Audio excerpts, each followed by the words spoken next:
మా ఊర్లో అయితే ఇవాళ గాలి తోలిందండి. చూడండి అసలు ఎంత పెద్దగా తోలిందో. చాలా పెద్ద గాలులొచ్చాయి. చూడండి అసలు చెట్లు గూడా అసలు భయంకరంగా పడేటట్టు గాలి వీచింది ఈరోజు. చూడండి అసలు ఎంత పెద్దగా ఉందో.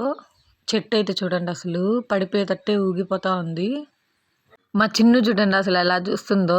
ఏంటా ఇది అన్నట్టుగా చూసింది. తర్వాత ఇంకా నార్మల్ తీసేసుకుంది. అసలు గాలొస్తున్నా కూడా భయపడట్లేదు. చూడండి అసలు ఎలా ఆడుకుంటుందో. చూడండి మా పాప చూడండి గాలి తోలుతున్నా కూడా భయపడకుండా బట్టలు ఆరేసే క్లిప్స్ విసిరేసుకుంటుంది. తానే వెళ్ళి తీసుకొచ్చుకుంటుంది. చూడండి అసలు ఎలా తీసుకొస్తుందో. చెప్పినా కూడా వినట్లేదు. ఇంకొంచెం సేపటి తర్వాత అయితే వర్షం కూడా స్టార్ట్ అయిందండి. వాన చూడండి ఎలా వస్తుందో. చూడండి వర్షం అయితే ఎలా పడుతుందో అసలు. బాగా పెద్ద వానండి.